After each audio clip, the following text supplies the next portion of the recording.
출애굽기 21장 12절부터 25절까지만 좀 같이 읽고 나서 시작을 하겠습니다. 한 절씩 읽겠습니다. 사람을 쳐 죽인 자는 반드시 죽일 것이나 만일 사람이 고의적으로 한 것이 아니라 나 하나님이 그 사람을 그의 손에 넘긴 것이면 내가 그를 위하여 한 곳을 정하리니 그 사람이 그리로 도망할 것이며 사람이 그의 이웃을 고의로 죽였으면 너는 그를 내 제단에서라도 잡아내려 죽일지니라. 자기 아버지나 어머니를 치는 자는 반드시 죽일지니라. 사람은 납치한 자가 그 사람을 팔았든지 자기 수하에 두었든지 그를 반드시 죽일지니라. 자기의 아버지나 어머니를 저주하는 자는 반드시 죽일지니라. 사람이 서로 싸우다가 하나가 돌이나 주먹으로 그의 상대방을 쳤으나 그가 죽지 않고 자리에 누웠다가 지팡이를 짚고 일어나 걸으면 그를 친 자가 형벌은 면하되 그가 내 손해를 배상하고 그가 완치되게 할 것이니라. 사람이 매로 그 남종이나 여종을 쳐서 당장에 죽으면 반드시 형벌을 받으려니와 그가 하루나 이틀을 연명하면 형벌을 면하리니 그는 상전의 재산임이라. 사람이 서로 싸우다가 임신한 여인을 쳐서 낙태하게 하였으나 다른 해가 없으면 그 남편의 청구대로 반드시 벌금을 내되 재판장의 판결에 따라 낼 것이니라.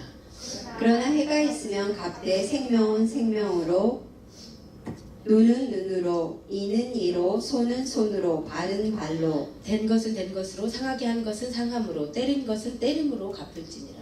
사람이 그 남종의 한 눈이나 여종의 한 눈을 쳐서 상하게 하면 그 눈에 대한 보상으로 그를 놓아줄 것이며 그 남종의 이나 여종의 이를 쳐서 빠뜨리면 그 이에 대한 보상으로 그를 놓아줄지니라. 아멘. 예, 여기까지만 읽겠습니다. 예, 오늘 질문은 한 가지였는데요. 이제 읽어오시라고 드리는 질문이니까 이렇게 너무 부담 안 가셔도 될 것 같고요. 질문은 뭐냐면 예수 그리스도의 우리가 읽은 부분에서요, 특별히 예수 그리스도의 구속 사역을 예표하는 것을 찾으실 수 있는지에 대한 질문입니다. 혹시 찾으신 분 있으세요? 13절이요? 네, 그게 왜지요?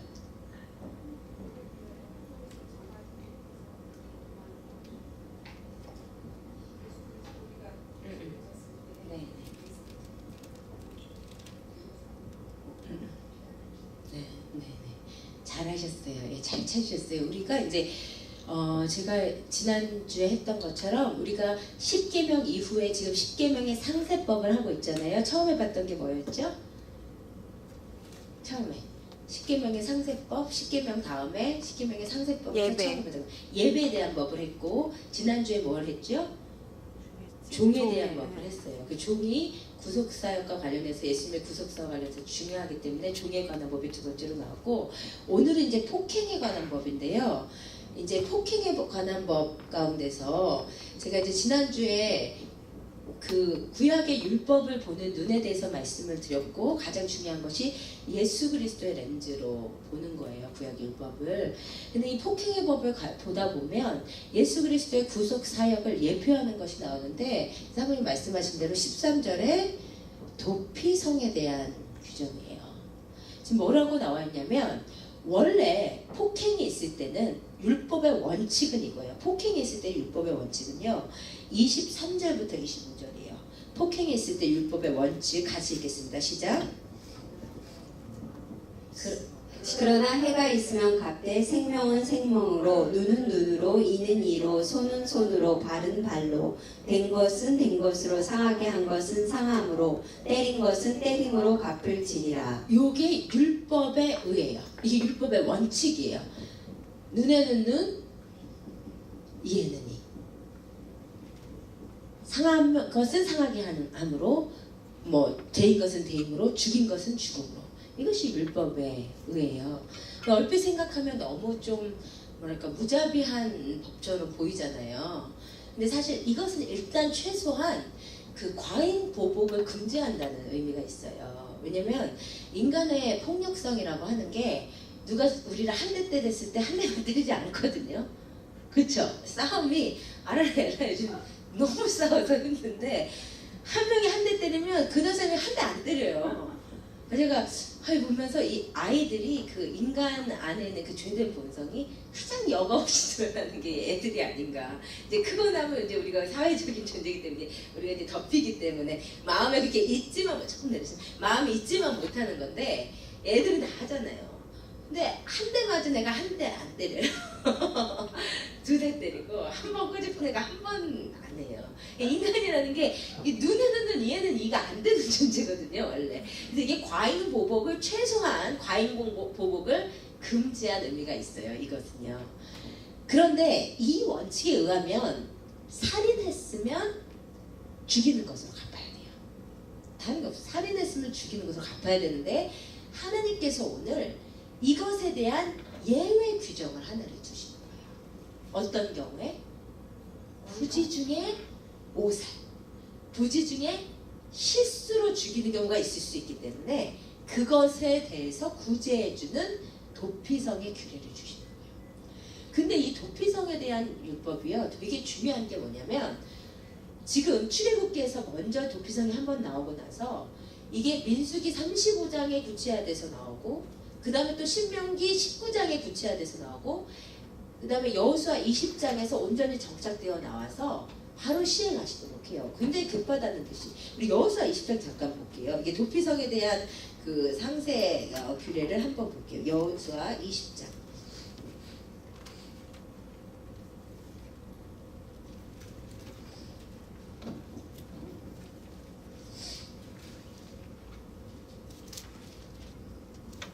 여호수아 20장 1절에서 9절까지인데요.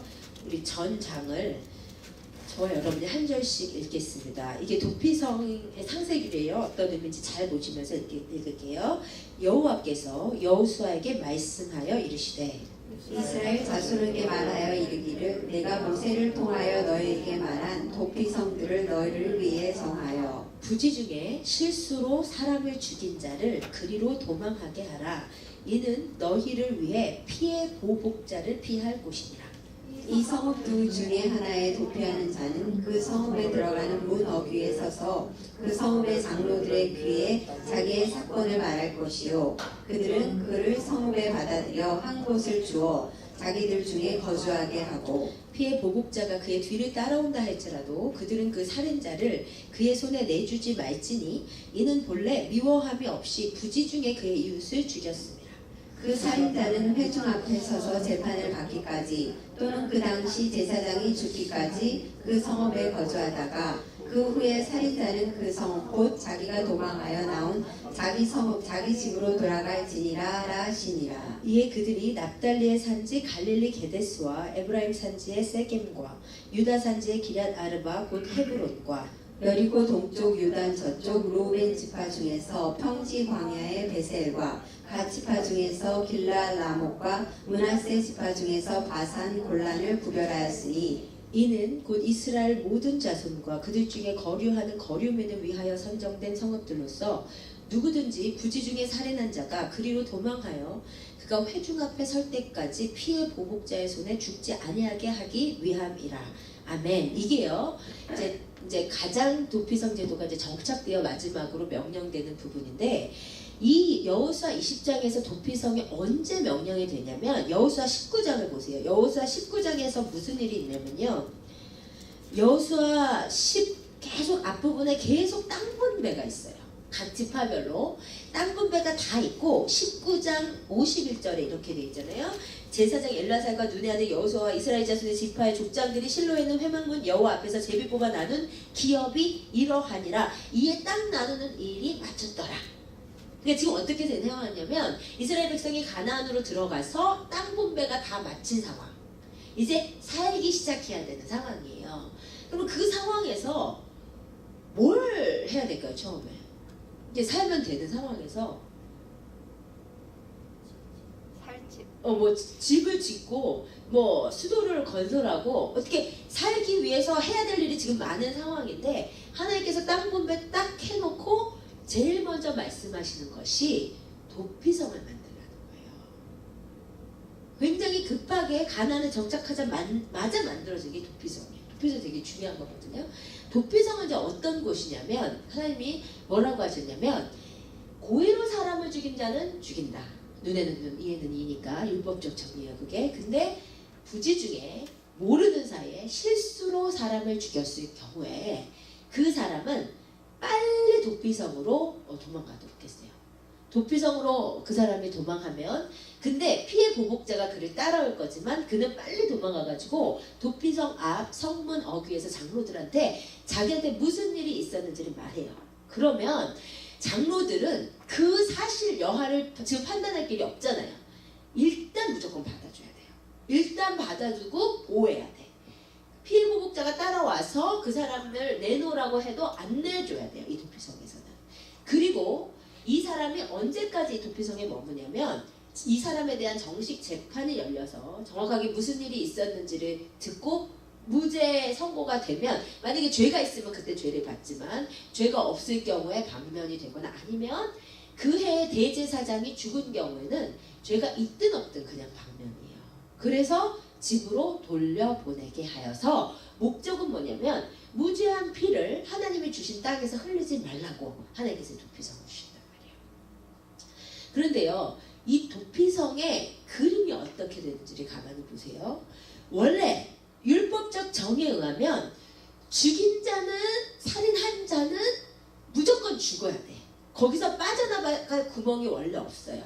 그 율법적 정의 가운데 자비의 규정이 있는 거예요. 그죠? 율법적 정의 가운데 자비의 규정이 있는 것이에요. 그 빠져나갈 수 없는 율법적인 정의 가운데 그러나 살 길을 마련해 주시는 거예요.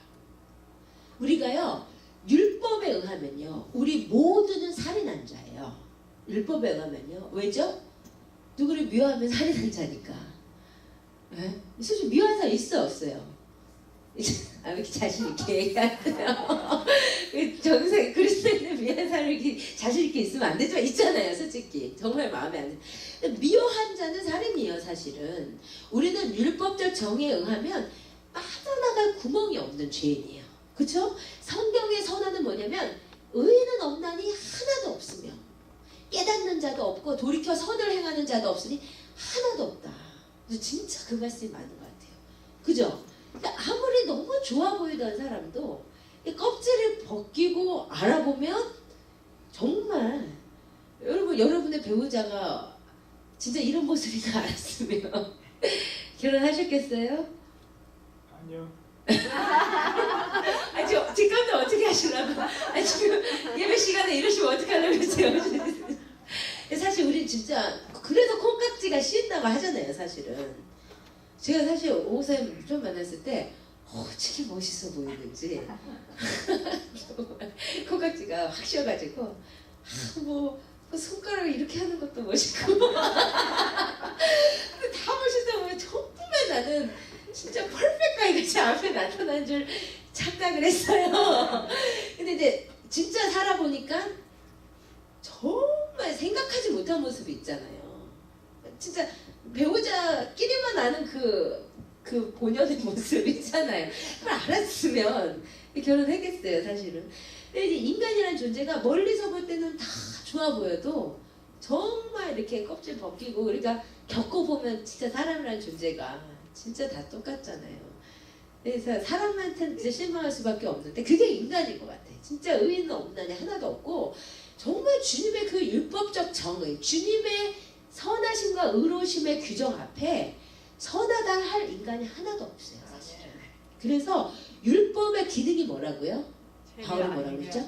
죄를 깨닫게 하는 거. 율법을 왜 법을 이렇게 주시냐면 이 율법의 기준에 의하면 아무도 의인이 없어요. 율법이 깨닫게 해주는 것은 이것을 우리가 지킬 수 없다, 이거를 깨닫게 해줘. 인간이란. 근데 하나님의 기준은 율법이 맞는 거예요. 율법을 폐기 처분하면 안 되는 게 그게 하나님의 기준은 맞는 거예요. 하나님은 죄를 지은 자는 죽여야 돼. 하나님의 의의 기준이에요. 완벽하신 죄가 없으신 하나님의.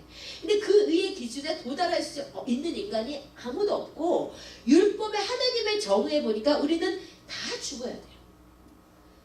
그런데 놀라운 은혜는 뭐냐면 하나님이 살인한 우리에 대해서 부지 중에 오살한 자로 인정을 해주시는 거예요. 무슨 말인지 아시겠어요? 사실요, 우리가 죄를 지어보면요, 저도 삶에 정말 죄를 짓던 상황들이 있었는데 그 상황에서는 자기가 죄 짓는지도 사실 몰라요. 지금 한국이 뒤집어진 거 아시죠? 그 목사님의 그 모르세요? 모르시는 게 좋아요. 네, 네, 뭔데? 예배 시간에 목사님 뭔데 그런데요? 어떻게 하라고 정말 진짜. 아 이거. 네. 찾아보세요. 아무튼 지금 한국이 또 지금 뭐 기독교가 됐어요. 난리 났어요. 예, 그 목사님과 여성도 간에 그 20년의 이제 불륜이 드러나가지고, 근데 아주 뭐 유명하신 목사님이래요. 뭐 저는 모르겠어요. 뭐 비전 특강도 하시고 뭐 방송도 하시고 그런 목사님이라고 하더라고요. 아무튼 근데요. 그래서 이제 오 목사님 저는 그렇게 얘기하는 거죠. 진짜 목회를 해보니까요. 설교자가 내가 하나님 앞에, 우리 말씀에도 그게 있잖아요. 내 자신이 스스로를 책망할 것이 있는데 하나님 앞에 서면 어떻겠냐. 근데 내 자신이 진짜 책망할 것이 있음을 알 때는 정말 제단 앞에 서기가 어려워요. 설교하기가 사실 진짜 어려워요. 그래서 이렇게 뭐 오목사님이랑 관계가 조금 안 좋아서 내가 사랑을 하지 못했다 이랬을 때도 사실 그것도 설교하기 되게 힘들거든요. 누구를 미워하고 사랑하지 못한 마음이 있다, 이 설교하기 힘들거든요.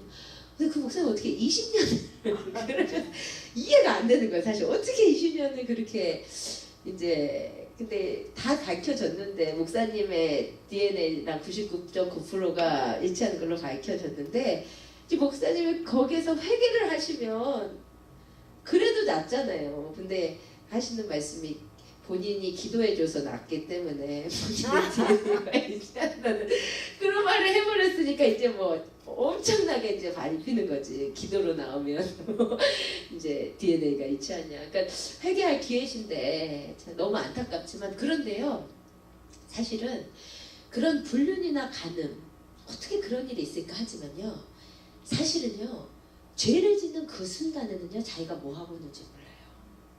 사실은 진짜로요, 이 불륜이라는 거 진짜 음란마귀 역사인데요, 음란의 영에 한번 덮어 씌워버리면 안 보여요. 거의 이길 재간이 없어요. 사실은 주님의 능력이 아니면. 죄의 유혹이 얼마나 달콤하겠어요. 정말로.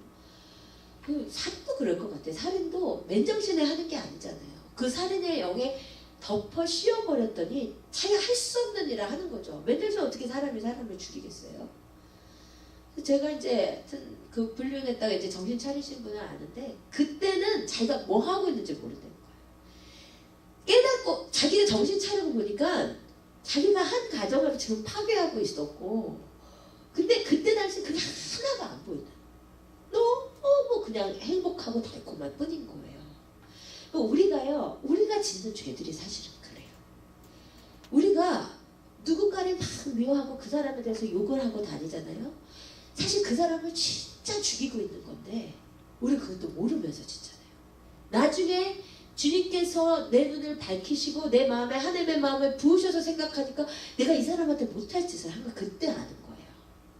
무슨 말이냐면, 우리가 죄를 짓지만 이게 사실은 우리를 죄 짓도록 하는 그 악한 것의 영향 가운데서, 그 영 가운데서 우리가 죄를 짓거든요. 근데 그 하나님께서 그렇기 때문에 우리가 짓는 죄를 부지 중에 오살로 인정해 주시기 때문인 거예요. 그리고 율법의 의의 규정에 의하면 빠져나갈 구멍이 없이 우리는 심판받아야 되는데, 그 안에서 용서받을 수 있는 길을 여시겠다는 거예요. 그게 도피성이에요. 그래서 이 도피성이 십자가의 상징인 거예요. 아셨죠? 우리는요, 도피성의 은혜를 입은 자들인 걸 아셔야 돼요.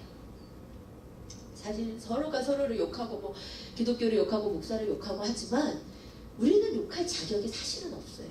안타까운 마음으로 기도해야 될 뿐이에요. 우리가 그들보다 낫으니까. 똑같은 상황이 오면 그 죄의 유혹에 들어가면 그 악한 영을, 그 죄의 유혹을 누가 이기겠어요? 근데 하나님께서 우리의 연약함을 아시는 주님. 왜 땅을 분배하자마자 도피성을 명령하시겠어요? 우리의 연약함을 아시기 때문에. 세성 가나안 복지에서 살인이 있을 것을 아시는 주님. 우리 연약함을 아신다 이거예요. 죄를 아신다 이거예요. 여러분 가정마다요. 진짜 껍질 하나 벗기고 들어가면 별의별 사연들이 다 있는 거 아세요? 다 멀쩡한 가정인 척 하지만 별의별 사연들이 가정마다 다 있어요. 근데 다 덮고 아닌 척하고 사는 거죠. 별의별 사연들이 다 있어요. 왜냐면 인간 세상이 그래요. 인간 세상이. 악하고 음란한 이 세대에서 하나님이 아시는 거예요. 우리의 약함을. 가난에 들어 보내놓으면 살인부터 일어날 거 아시는 거예요. 도피성부터 만들라 하시는 거예요. 정말 이 뒤죽박죽 죄악으로 뒤죽박죽된 이 세상에서 우리는 심판을 면할 길이 없는데 은혜인 거예요. 부지중에 오살로 우리를 인정하시고 도피성으로 가게 해주시는 그게 십자가의 은혜예요. 여러분 주님께서 여러분의 죄를 부지중에 오살로 보시면 아셔야 돼요. 이게 주님의 자비를 아는 자예요. 주님의 자비를 아는 자는 내가 지은 죄를 하나님께서 자비의 눈으로 보고 계시다는 걸 아는 자예요. 부지중에 오살로 주님이 인정해 주시면 아시는 거예요. 그래서 그 은혜를 아는 자는 도피성으로 빨리 도망가요. 근데 그 도피성 가운데서도요. 또 예수 그리스도의 사역을 예표하는 부분이 하나 더 있어요. 뭐냐면 아까 도피성으로 간 자가 도피성 가운데 보호를 받다가 재판을 받아서 죄가 있으면 벌을 받지만 죄가 없으면 방면이 되죠. 그렇죠? 그런데 도피성으로 간 자가 사실은 죄가 있을 수도 있는데 사실은 고의로 죽였을 수도 있는데 도피성에 있다가 죄가 있음에도 불구하고 평생 무죄가 될 수 있는 경우가 있었어요. 그게 뭐죠? 예, 대제사장이 죽었어요. 이게 뭘 의미하겠어요? 이게 뭘 의미하겠어요? 예수 그리스도는 우리의 영원한 대제사장이 되신다고 히브리서에서 말씀하셨어요. 우리가요 도피성에 들어가면 죄가 있건 없건 간에 우리의 대제사장이신 예수 그리스도가 죽어버리셨어요. 우리는요. 도피성에 들어간 자가 그의 대제사장이 죽는 게 엄청 행운인 거예요. 그러면 죄가 있어도 무죄방면이니까. 근데 우리는 어떤 은혜를 누리는 자들이냐면요. 도피성에 들어가기만 하면 대제사장이신 우리 예수 그리스도께서 죽어버리셨어요. 그래서 우리는 무조건 무죄 방면되는 자들. 아멘. 이런 의미에서 예수 그리스도의 죽음이 우리를 위한 죽음임을 정말 아셔야 돼요. 아멘. 우리를 위해서 죽으신 거예요. 도피성에 들어간 모든 자는 무조건 무죄다라고 해주시기 위해서 우리의 대제사장 예수 그리스도께서 죽어주신 거예요. 아멘. 도피성의 은혜를 많이 누리시기를 주님의 이름으로 축복드립니다. 아멘. 이 은혜를 진짜 아는 자가 누구였냐면 다윗이었어요. 다윗이 이렇게 고백하죠. 같이 읽으십시다. 시작. 하나님이여 나를 지켜주소서. 내가 주께 피하나이다. 내가 여호와께 아뢰되 주는 나의 주님이시오니 주밖에는 나의 복이 없다 하였나이다. 아멘. 다윗은요. 하나님 나의 피할 바위가 되신 하나님 내가 주님께 피합니다 라는 기도를 많이 했어요. 주님은 나의 피난처이십니다. 나의 피할 바위십니다. 왜 그런 기도를 할 수 있었냐면요. 다윗이 죄가 없어서가 아니에요. 나는 무죄한데 사람들이 나를 괴롭혀서가 아니고 다윗도 지을 죄는 다 졌어요. 사실은 시글락 거민들한테 한 거 보세요. 사람들한테 거짓말하는 거 보세요. 사람들 죽이는 거 보세요. 살인 많이 했어요. 다윗 간음 많이 했어요. 그런데 그런 죄 가운데서도 다윗은 주님이 피난처가 되신 걸 알았어요. 주님이 도피성이신 걸 알았어요. 주님이 내 죄를 부지중에 오살로 보시는 자비의 눈을 갖고 계심을 다윗은 너무나 잘 알고 있었어요. 그래서 죄를 짓고 나서도 담대하게 주님은 나의 피할 바위십니다라고 주님께 가서 피한 거예요. 아멘. 도피성 예수 그리스도를 아는 자는 이렇게 할 수 있어요. 여러분 우리가 살다 보면 진짜 실수할 때 있어요. 진짜 잘못해서 욕먹을 때도 있잖아요. 우리가 뭐 언제나 잘하는 거 아니잖아요. 그때요 주님께 그냥 피하시는 거예요. 주님 나의 피할 바위십. 주님 내가 주님께 피합니다. 주님이 나 수습해 주세요. 내가 잘못했지만 주님은 정죄하지 않으시고 부지중에 오살로 봐주시니까. 아멘. 그 은혜를 누리신 여러분 되시기를 원합니다. 이 도피성의 은혜가요 두 가지가 있어요. 한 가지는 뭐냐면 전국에 걸쳐 있었던 도피성이에요. 도피성의 위치가 아까 20장 7절에서 9절까지 나왔잖아요. 도피성이 뭐뭐가 있었냐면 납달리 산지의 게데스, 에브라임 산지의 세겜, 유다 산지의 헤브론, 여리고 동쪽, 요단 저쪽 르벤 지파의 평지의 베셀, 갓 지파의 길랄 라몬, 므낫세 지파의 바산 골란, 이 6가지가 도피성이 있었던 곳이에요. 그런데 이스라엘의 지도를 놓고 보면 이 도피성이 아무데나 있었던 것이 아니고 처음에 건설된 새 도피성이 맨 북쪽과 중앙과 밑에 위치하고 나머지 세 지파의 도피성이 옆에 위치해서 전국적으로 6개의 도피성이 골고루 퍼져 있도록 하셨어요. 그리고 도피성의 원칙은 뭐냐면 이 위치들이 뭐냐면요. 이스라엘 전 지역에서 어느 지역에서 살인을 지었던지 살인을 한 자가 빨리 달리면 하루 만에는 늦어도 도착할 수 있는 곳에 다 있었어요. 이게 의미하는 바가 뭐겠어요? 도피성의 은혜가 먼 곳에 있지 않다는 거예요. 원하는 자는 가서 달려갈 수 있도록 손 닿을 만한 곳에 도피성 하나님께서 골고루 배치하게 하셨다 이 말이에요. 이게 도피성 가운데 있는 주님의 은혜예요. 여러분 우리 십자가의 은혜가 찾기가 어려운 것이 아니에요. 우리가 그것으로 달려가면 만나게 되어 있는 것이 도피성의 은혜란 말이에요. 아셨죠?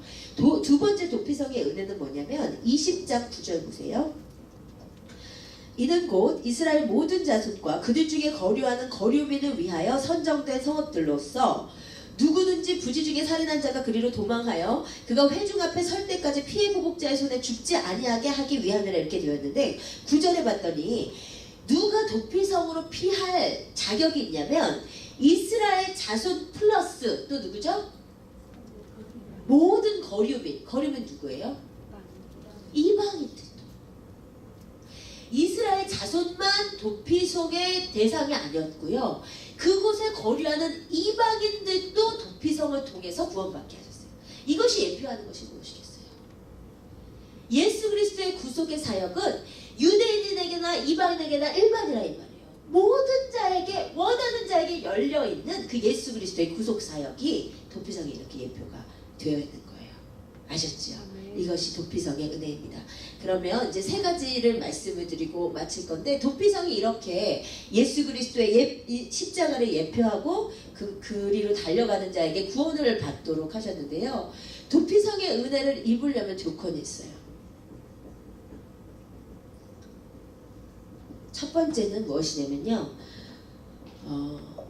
6절 보세요. 6절이 아니고 4절이네요. 4절 같이 읽겠습니다. 시작.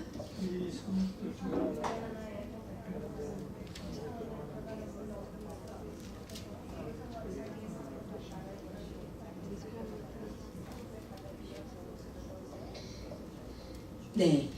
4절에 봤더니 누가 도피성의 은혜에 너무 괴로워하지 마세요. 한번 놓칠 수도 있죠. 너무 완벽하려고 하지 마세요.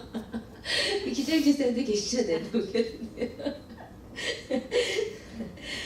도피성의 은혜를 입으려면 어떻게 해야 되냐면 부지 중에 살인한 자가 본인이 살인했음을 깨닫고 막 뛰어서 도피성으로 가서 성문 어귀에 자신의 죄를 고해야 돼요.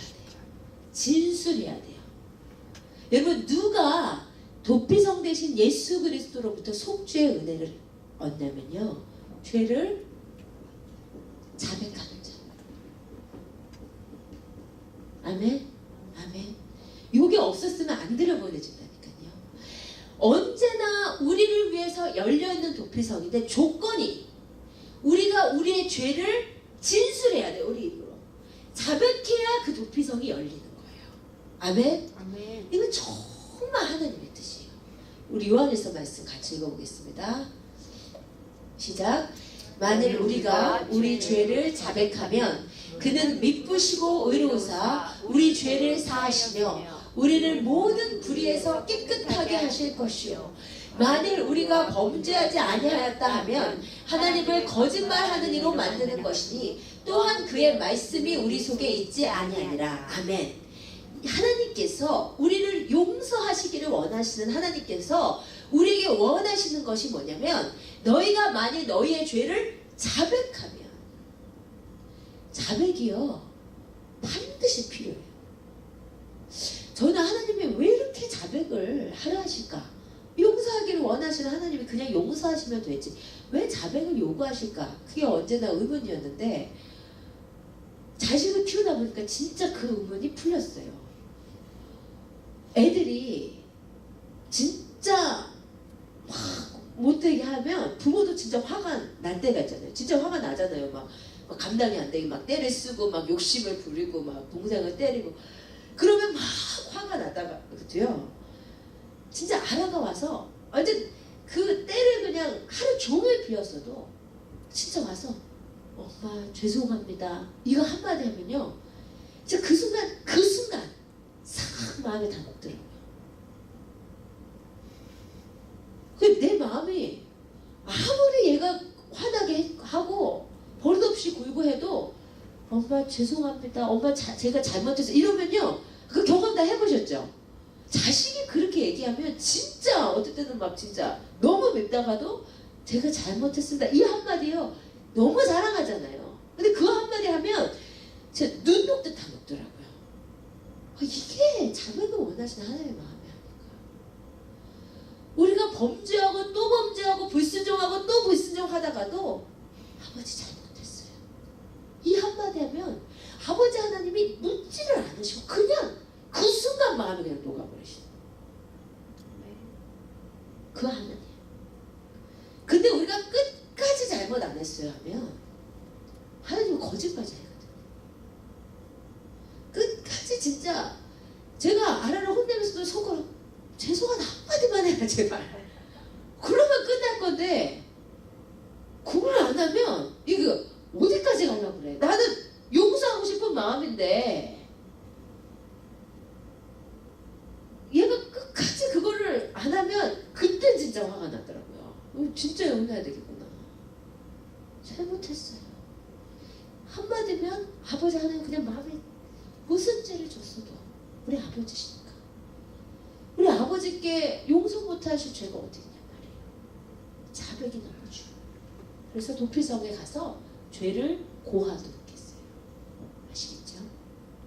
두 번째 도피성의 은혜를 입으려면요 3절 보세요. 3절 다시 읽겠습니다. 시작. 부지 중에 실수로 사람을 죽인 자를 그리로 도망하게 하라. 이는 너희를 위해 피해 보복자를 피할 곳이니라. 도피성은요 빨리 달려야 되는데 누구를 피해야 되냐면 피해 보복자를 피해야 돼요. 피해 보복자 이게 되게 중요한 단어예요. 이게 히브리어로 뭐냐면요 고엘이에요. 이거 혹시 이 단어 언제 들어보셨는지 기억하시는 분? 그래서 최소한 2사람은 기억하고 있어야 돼요. 다른 분은 안 들으신 것 같고 다른 분은 룻기를 안 들으신 것 같고 룻기 이 부분은 네. 최소한 2분은 제발 몰라요? 이거 얼마나 강조했는데 이렇게 해서 네? 정말 모르시는구나. 네, 이게 고엘이 뭐냐면요 정말 중요한 단어예요. 율법에 그러니까 누가 룻기에서 고엘이었냐면 보아스가 고엘이었어요. 기업 물을 자 피해 보복자 이게 다 고엘이거든요. 생각나세요? 아니 안 나세요? 이게 뭐냐면 율법의 규정에 의해서요 어떤 사람이 재산이 그러니까 뭐 사업이 망하고 뭐 농사가 망하고 뭐 어쨌든 간에 자신의 재산, 기업, 조상 대대로 물려온 기업을 팔면 안 되는데 원래는 그거 다 팔렸어요.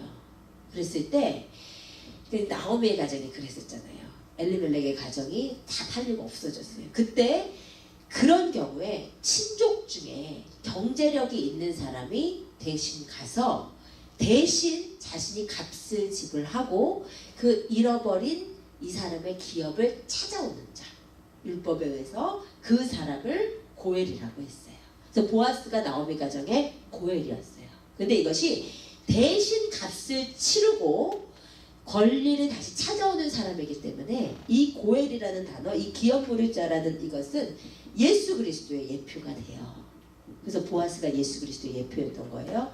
그런데 그것뿐만이 아니고 고엘이 이런 긍정적인 작용만 했던 것이 아니고 고엘은 이 경우에도 고엘이었어요. 뭐냐면 내가 누군가에 의해서 살해를 당했어요. 그러면 율법의 규정에 의하면 살인은 살인으로 갚아야 돼요. 맞죠? 그 율법 규정을 준수하기 위해서 율법 규정을 준수하기 위한 거예요. 나쁜 의도가 아니고 고해도 마찬가지죠. 기업을 팔면 안 된다는 율법을 준수하기 위해서였던 것처럼 살인에는 생명에는 생명으로 갚는다는 율법 규정을 준수하기 위해서 그 친족 중에서 피해 보복자로 선정된 사람이 저의 피를 보복하기 위해서 저를 죽인 사람을 가서 죽이도록 되어 있었어요. 그것이 피해 보복자. 그게 고엘이에요. 아시죠? 둘 다 고엘이에요. 근데 이 고엘은 뭐냐면요. 피해 보복자는 뭐냐면요. 복수심에 불타는 이런 개념이 아니고 율법적인 정의를 실현하는 거예요. 맞죠? 생명에는 생명으로 갚아야 되니까 쫓아서 죽이는 거예요. 본인의 개인적인 원한이 아니라 율법에 의해서 이렇게 하는 거예요. 그런데 도피성은요. 피해 보복자를 빨리 피해가야 되는 거죠. 여러분 누가 도피성의 은혜를 받냐면요. 내 안에 고해를 피하는 자예요. 그게 무슨 말이냐면 이 고엘은 여기서 기업으로 자는 예수 그리스도의 예표지만 피해 보복자로서의 고엘은 예수 그리스도가 아니고요. 율법적인 정의를 실현하려는 인간의 힘이에요. 무슨 말이냐면 내가 죄를 짓잖아요. 그럼 내 안에 무슨 마음이 드는 줄 아세요? 나 같은 놈은 죽어야 돼. 나 같은 놈은 살 수 없어. 나는 진짜 몹쓸 놈이야. 그건 자살하는 거예요. 이건 뭐예요? 자신의 죄의 값을 자기가 치르게 되는 거예요. 죄의 값을 자신이 치르려는 거. 여러분 인간이 고엘로 작용하려고 하는 순간 인간이 고엘이 되려고 하는 순간 도피성에 갈 수 없는 거예요. 지금 무슨 말인지 이해가 되셨어요? 우리가요, 우리의 죄값을 우리가 못 치러요. 치르면 안 되는 거예요. 그래서 빨리 도피성으로 가야 되는데 우리 안에 다 고해들이 있어요. 죄를 짓잖아요. 야, 무슨 회개만 한다고 죄가 없어져. 고행을 해야지, 수행을 해야지. 네가 죄값을 치러야지. 고해이에요. 우리 안에 의로움의 관념들. 내가 내 힘으로 죄를 해결해 보려는 노력. 그런데 그 고해를 빨리 피하셔야 돼요. 왜요? 우리의 힘으로는 죄의 값을 치를 수가 없어요. 우리가. 인간이 고해이 되려고 하는 한 예수가 고해이 될 수가 없다 이 말이에요. 아시겠어요? 우리가 죄를 지면요. 나의 약함을 다 아시는 주님. 이 죄까지도 부지 중에 오살로 인정하시는 그 주님 앞에 빨리 가면 되는 거예요. 아시겠죠? 인간이 고해이 되려고 하면 안 돼요. 다른 사람의 죄에서도 물론 마찬가지고요. 그렇죠? 그 다음에 세 번째 도피성의 은혜를 입는 방법은요. 신명기 19장 3절로 잠깐 가겠습니다. 신명기 19장 3절.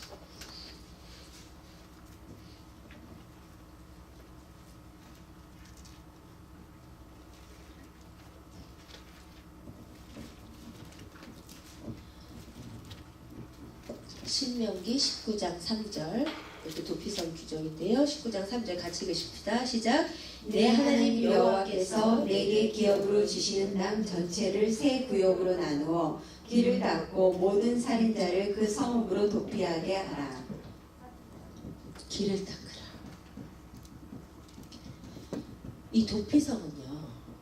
규정이 뭐였냐면 그 6개 아까 본 성읍으로 가기가 어려우면 안 됐어요. 빨리 갈 수 있도록 마치 하이웨이 바로 길목에다가 놓는 것처럼 그 성읍으로 가는 다른 길을 못 닦아도 6 도피 성읍으로 가는 데는 길을 닦아놨어요. 빨리 갈 수 있도록. 여러분, 내 안에 도피 성으로 가는 길이 닦아져 있어야 돼요. 죄를 짓고도요, 내 안에 도피성으로 가는 길이 잘 안 닦여 있는 사람은 도피성을 잘 못 가요. 막 괴로워하고, 막 간책을 느끼고, 막 차를 바를 모르고, 막 내가 해보려고 하고. 여러분, 죄를 졌을 때 빨리 도피성으로 갈 수 있는 심령이 겸손한 심령이에요. 근데 우리가 그게 안 돼요. 내 안에 고일들이 많아서요. 내 힘으로 해결해 보려는 게 너무 많아. 아담과 하와만 무화과 나무 잎으로 닦았는 줄 아세요? 그게 고일이라니까요. 자기의 죄를 자기가 없이 해보려고 하는 그 인간의 힘, 그게 고일이에요. 그게 무화과 나무 잎이에요. 우리가 다 그런다니까요. 잊어버리려고 하고, 감추려고 하고, 부인해 보려고 하고, 아니면 내가 어떻게 해결해 보려고 하고. 그거를 빨리 피해서 도피성으로 가는 길을 닦아야 돼요. 어떻게 길을 많이 닦는 줄 아세요? 내 안에 도피성으로 가는 길을 어떻게 닦는 줄 아세요? 자꾸 매일같이 십자가 앞으로 가는 연습을 하셔야 돼요. 아시겠어요? 저는 요게요, 저의 경우보다 하나님을 의지하는 부분에서 그런 것 같아요. 이게 도피성은 무조건 주님의 힘을 의지하는 거거든요. 근데 저는 무슨 일이 있거나 사건이 있거나 해결해야 될 문제가 있거나 그러면 내 머리를 먼저 돌리지 무조건 가서 의지하는 게 안 돼요. 지금도 길을 닦아야 돼. 길을 닦아야 돼. 근데 무슨 일을 만나도 주를 의지하고요. 딱 어려운 일이 닥쳤을 때 내가 막 머리를 굴리느냐, 주님 앞에 가서 먼저 상의하느냐, 후자의 경우가 길이 닦인 사람이에요. 아시겠어요? 여러분 안에 시온의 대로가 열려 있어야 돼요. 무슨 말이에요? 때를 따라 돕는 은혜를 얻기 위해서 은혜의 보좌에 항상 담대히 가는 거예요. 그 하여튼 길이 닦아요. 내 안에. 내 안에 영적으로 봤을 때 내 자아 안에서 방황하는 이 시간이 줄어들어야 돼요. 주님 앞에 빨리 가는 길이 닦인 심령들이 돼야 돼요. 근데 우리 안에 시온의 대로가 있다니까요. 주님이 때를 따라 돕는 은혜를 우리에게 베풀어 주신다니까요. 시온의 대로, 주님 앞으로 가는 대로가 우리 가운데 닦여져 있어야 돼요. 근데 우리 인간은 왜 이렇게 스터번한지 그게 잘 안 돼. 내가 내 의지로, 내 노력으로, 죄의 경우든 무슨 일의 경우든 나를 의지하는 것이 너무 많아. 여러분, 길을 닦으시길 주의 이름으로 축복드립니다. 여러분, 도피성의 은혜가 우리 가운데 매일 있기를 축원드려요. 아멘. 주님이 우리의 모든 죄를 부지중에 오살로 보시고 무조건 오라 하세요. 아니, 전국 곳곳에 저는 도피성을 주신 그 하나님 아버지의 마음이 부어졌더니 은혜가 너무 크더라고요. 오라 하시는 거예요. 원하기만 하면 달려와라 빨리. 자백만 해.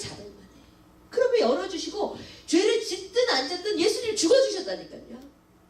우리는 무죄 방면이 예정되어 있는 자들이에요. 예수님은 우리를 위해서 영원한 대제사장이 영원히 단번에 죽으심으로 우리의 죄를 그냥 다 속아주셨으니까.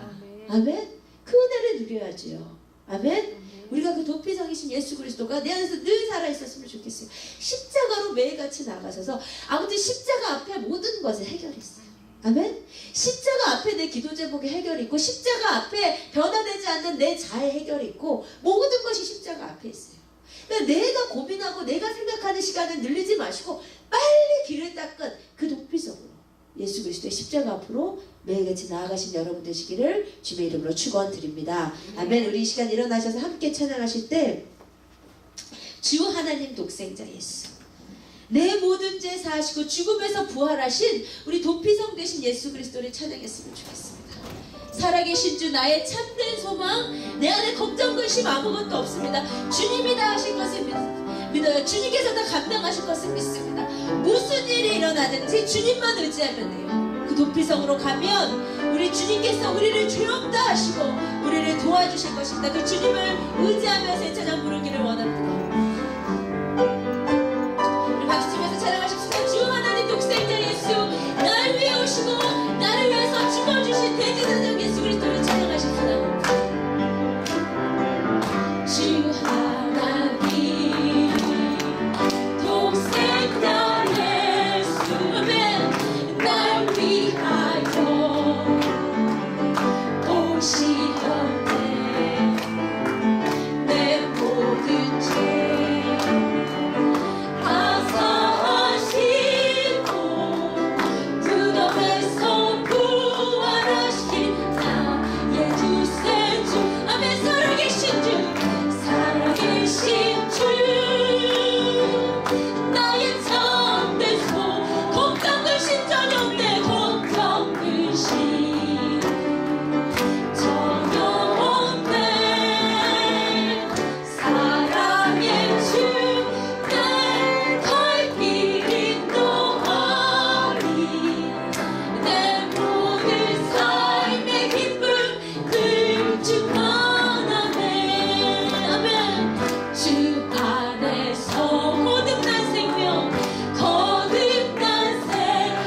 실수할 때마다, 저희가 범죄할 때마다 주님, 내가 주님 앞에 달려만 가면 주님이 나를 불쌍히 여겨주시고 나를 죄를 속해주시고 나를 도와주실 것을 믿습니다. 주님은 나의 피할 바위시며 나의 영원한 피난처가 되십니다. 주님 나를 보호하소서. 내가 주께 피하나이다. 주님의 은혜를 거듭거듭 경험한 다윗의 자신 있는 주님을 향한 기도였어요. 여러분, 주님은 우리의 피난처가 되십니다. 주님은 우리의 도피성이 되세요. 대제사장께서 그리스도께서 우리를 위해 죽으시고 지금 우리를 위해 사셔서 우리를 위해서 충고하세요. 주님 앞에는 어떤 죄도 용서 못할 죄가 없어요. 주님 앞에 겸손히 고백하고 오늘 하루도 주님, 나의 힘으로는 안 됩니다. 하나님, 나의 힘으로는 주님과 동행할 수 없고 나의 힘으로는 그리스도인답게 살 수 없고 나의 힘으로는 말씀답게 살 수 없습니다. 주님, 나의 피할 바위 주님께 피하오니 주님이 나의 힘이 되어 주시옵소서. 우리 그렇게 겸손하게 주님의 도우심을 구하십시다. 주님을 의지하십시다. 우리 함께 주님 앞에 기도하시겠습니다. 아버지,